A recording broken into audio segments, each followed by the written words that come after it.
So I didn't actually know I was so ahead of the timestamp when back in 2020 I actually found out about Satanism. It was the beer brewing industry first off in Austin, Texas.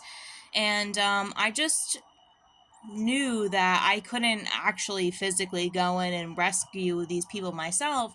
I didn't have the manpower or whatever, but I actually found the manpower from people who were watching me, watching my videos, watching my YouTube, that went in and actually got rid of the situation. People are saying that this is happening in their area, and I'm a little bit like, what do you call it? I'm a little paralyzed because I didn't realize that I was so ahead of the timestamp.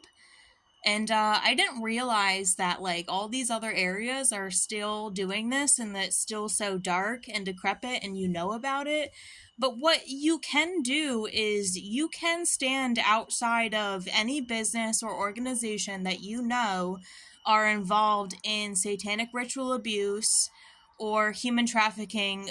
Granted, like the kids that are born into the families, you won't like save them from their families because they are monsters breeding monsters, like they breed their own kind. But what you can do is you can put eyes and ears like on the situation, and you can stand out with a sign. My sign physically said Jester King Brewery involved in worldwide satanic, what was it? Jester King Brewery.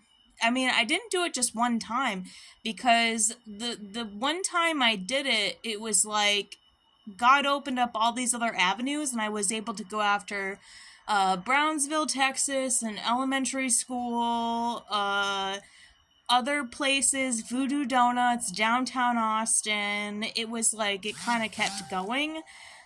So yeah, you can't like physically like trespass all over the place, but what you can do is stand outside of an establishment that you know is trafficking kids, involved in human trafficking, and you can just say like so and so is involved in the worldwide satanic network. That's what my sign said. It said Jester King involved in the worldwide satanic network.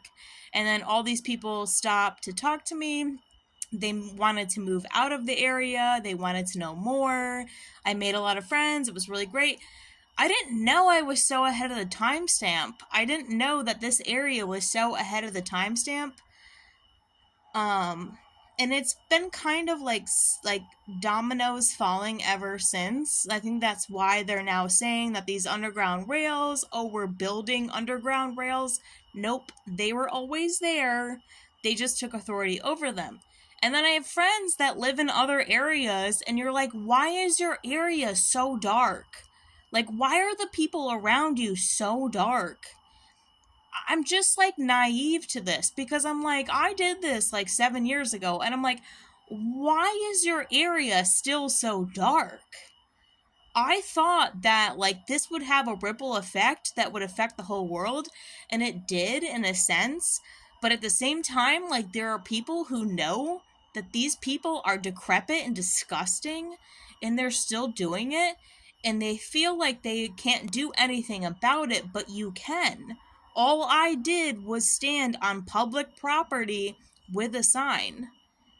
Don't go on their like physical property because you can get like a trespassing ticket, but find the public property close enough and you can just stand with a sign that says these people are obviously child abusers or whatever the hell.